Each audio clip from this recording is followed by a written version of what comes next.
Now, you've often heard it assumed that since our earliest existing manuscripts are dated hundreds of years after the original autographs were written, there must be thousands of mistakes. Now, before I close, I want to check that one out and add a few little bits as a postscript. It's not directly concerned with the canon, but it's of interest. Among the Dead Sea Scrolls discovered from 1947, Cave 1 contained a well-preserved copy of the entire prophecy of Isaiah. It was dated around 150 BC.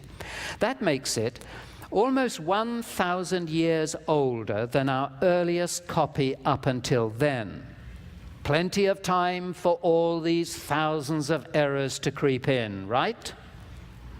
In fact, there is a remarkable agreement between the Dead Sea Isaiah and the earliest copy. They're called the Masoretic Scrolls, the Masoretic text. And bear in mind that the Dead Sea community were not professional scribes. They were writing in their own dialect of Hebrew. So most of the differences between them are matters of pronouns, numbers, or spelling. Hezekiah's name is spelt 4 different ways. Nothing unusual in that. I spell words 4 different ways quite often. And here you don't spell a lot of words the proper way anyway. The English Standard Version notes that there are only 7 places where they prefer the Dead Sea's version over the Masoretic text, and none of these significantly change anything. The Dead Sea Scrolls, far from showing a mass of copyist errors, actually confirm how accurate the copyists were. Remember, we've now reduced the gap by 1,000 years. How early are our oldest copies of the New Testaments? I want you to look at this first. The earliest complete New Testament in one volume, all wrapped up together and bound in one volume, in Greek, of course, in uncial, capital letters, is 300 years after the death of the apostles. It's a long time. Well, yes, but compare this.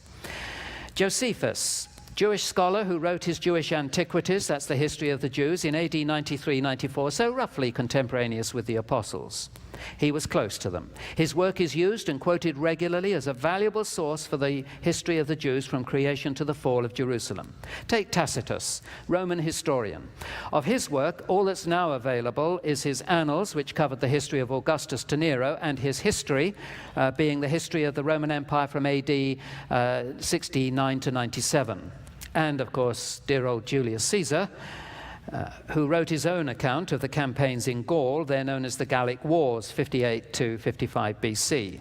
Now, the record is considered by all historians to be a valuable and authentic window into a crucial period in the career of Julius Caesar and the development of the Roman Empire. Did you know that the earliest complete texts of Josephus' Antiquities are 1,300 years after his death? Compare that with 300. Did you know that the earliest complete text of Tacitus' Annals is 800 years after his death? Compare that with 300. Did you know that the earliest complete text of Caesar's Gallic Wars is 900 years after his death? Compare that with 300. I've just finished reading a book, another biography of Caesar, and throughout it all they're referring to his Gallic Wars. Never once in the book from beginning to the end did they say, by the way, you really ought to realize that our source was 900 years after the original, so you must understand there are millions of errors that have crept in, so don't really believe a word of what I'm writing. Nobody told me that. I just happen to know it. And remember, the earliest complete New Testament in one volume with all the 27 books is dated 300 years after the death of the apostles. But of course that doesn't say all. Because by contrast to the less than handful of early Greek texts for Caesar, Josephus, and Tacitus, we have around 5,500 Greek texts, including full texts, collections, sections, and small fragments to help us put our New Testament together. The best known and most complete is the Codex Sinaiticus, written in Greek capitals, It's the earliest complete copy of the New Testament in a bound book so far discovered. Some put Vaticanus a little bit earlier, but I'm not going to debate that. I say that because you needn't come up and talk to me about that afterwards. It's dated around the middle of the 4th century AD. It was discovered in 1859 at a monastery on Mount Sinai, hence its name.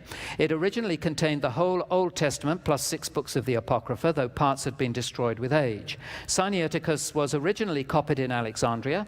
It found its way to the monastery on Sinai, was discovered and sold to Alexander II, the Tsar of Russia, purchased in 1933 from the communist authorities in the Soviet Union, jointly by the British government and the British Museum for £100,000, and you can go and see it today in the British Library near Euston Station. It's big, 14 inches by 16 inches and about that thick. Well, that thick. Not easy to carry around. That's why there weren't many complete Bibles put together. Much earlier than Sinaiticus, there are a number of smaller collections, and 2 things must be said about them. First, the dates are still being debated, but they are at least 100 years older than Sinaiticus. Second, the existence of a fragment means that the full text was almost certainly circulating at a time. If I rip out a page of a book and drop it on the floor and you pick it up, you will assume it came from a book and it really was part of a complete book. So that's true of a fragment as well. There's the Chester Beatty Papyri, dated around AD 200 to 250, though some are bringing that date much earlier. Between them, 15 books of the New Testament. So well before the middle of the 3rd century, collections were already being circulated. And then there's the tantalizing John Rylands papyrus, which contains only 5 verses from John's Gospel, chapter 18. It's from a codex, that's a book. We know that because it's on both sides of the paper. Scrolls were only written on one side of the paper. And it's dated around AD 125. Which means that within a few years of John's death, a copy of his gospel was already circulating in Egypt. To quote an earlier librarian at the John Rylands Library, when the ink of the original autograph can hardly have been dry. Then we get even smaller, and there are a lot more than I'm giving you. But here's something much smaller. Qumran fragment 7Q. This is a really interesting little fragment. Fragment of Mark's Gospel. Not everyone agrees, but the evidence is strong. In a cave by the Dead Sea, a number of fragments were discovered in 1955. All agree, everyone agrees, no one disagrees, I think I made the point, that this cave was sealed in AD 68. That's when it was closed. And nobody ever went into it again until 1955. So nobody planted the evidence. Sealed in AD 68. Jose O'Callaghan, a world-recognized expert in the field of identifying fragments of text, it's known as papyrology, so he's a papyrologist, wouldn't you love to be one, identified one fragment as coming from Mark 6, 52 to 53. He does that on a number of very strong grounds. Books have been written on it. The evidence has been out there for a number of years now. And although the critics hate the thought of it because it rather turns a few things upside down, O'Callaghan also claims, incidentally, to have found 9 other New Testament fragments from the same cave. In 1994, one of the greatest papyrologists of our time, Orsolina Montevecchi, then honorary president of the International Papyrologists Association, to which, of course, you all belong, concluded, I do not think that there can be any doubt about the identification of 7Q5. Think of that. A cave locked, closed, sealed in AD 68, not opened until 1955, and in it is a fragment from Mark's Gospel. Does that tell you something? After the publication of O'Callaghan's work, the Time magazine, no less, commented that we could now, quote, make a bonfire of 70 tons of indigestible German scholarship. In other words, we could bin all the critics who tried to tell us the Gospels were the wishful thinking of the 3rd century church.